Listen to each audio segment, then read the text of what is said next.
Hi, I'm Tom Page, and I want to thank Angela Brown and the ISD team for taking a look at our Easy Reach Solutions facility reservation system and calendar. Since I'm the only one entered into the system, I'll just have to show you what I can do. But if we were signing you up, we'd quickly just put in your name here with your email address, and you'd be running along quickly too. So I'm going to log in. And as an admin, which many of you may be, is you have the opportunity to switch between admin and user. Users just basically enter in events, and I'm going to enter in a quick board meeting event now. And I'm going to choose it for the 24th. And you can kind of see there's some other events going on that day that I just kind of put in for the 23rd and 24th. The board meeting will be at 7 p.m. and that'll go till 8 p.m.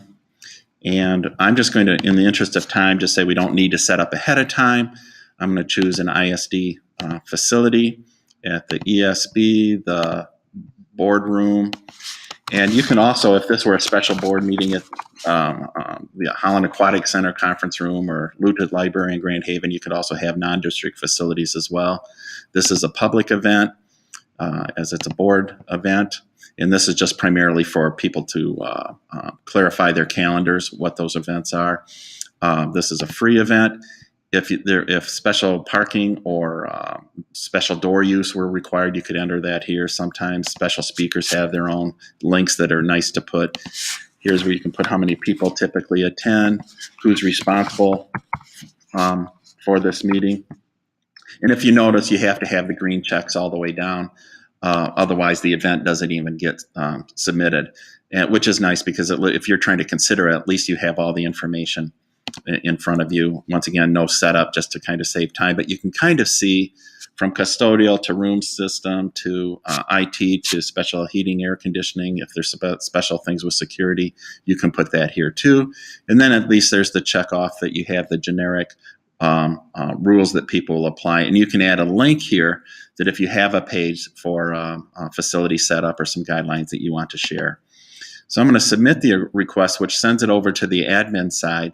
And if I were submitting 15 or 20 other board meetings, I could do that in one fell swoop by clicking here to make copies and working that through. So it goes very quick if you're trying to enter multiple events. When we switch over to the admin side,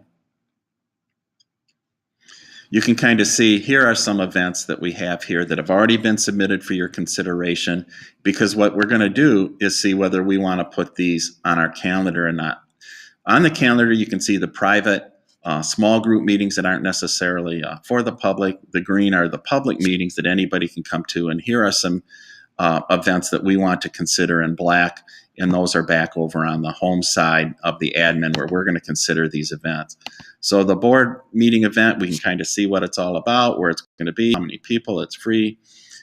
We can add that. For example, if I was the one working for the superintendent and I had to set up that meeting, I may add this to my personal CYA list because that's a meeting I do not want to miss since I have to help set up. But if I want to share it with a colleague or the media or something, I can do that through here. And then I can approve it. And off it goes. And we have auto responder messages via email that take care of that. So here's the ISD honoring me.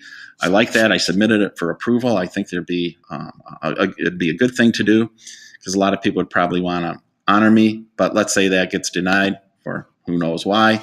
And it's just something we're not going to do. So you can tell me why, but you'd be kind and you wouldn't. Here's a facilities department beer and brats fest. Now, that'd be a cool event, but maybe we can't get away with that. And we will process that accordingly. So we're going to deny that and maybe later. So that would go to the autoresponder message there. Now, here's an event we do want to approve because that's our annual MTech people sign up event. You can see there's a variety of setup needs and so on. We're going to approve that and get that on our calendar, let the people know there. Now, what happens is, on the administrative side, you control who gets notified. So, for example, when an event is submitted, it's just submitted for consideration to whoever you want it. It can be a team that all have access to the same email, or if it can be individuals. And then if people check off that they want publicity, once events are approved, it gets routed to the right people. Depending on the services, for example, maybe there's IT support you need, that might go directly to Mike or somebody else. If it's by location, if there's particular locations. let's say, for example, Heidi always wants to know anytime there's something in the educational services building. So you determine who gets notified by category, by service required, by location, and general. And then also you control what locations and how you want to rank those and create locations for choices there. So that's how you enter a system or an event into the system. That's how you, as an administrator, look at the items that have come your way. And here's how you can see in your calendar what it looks like on the admin side. Those that have been denied, those that have been publicly approved, and those that are kind of private that you just want to know for your own planning sake.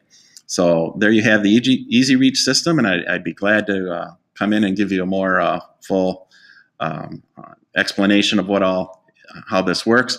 But hopefully this was helpful. Thank you very much for the opportunity.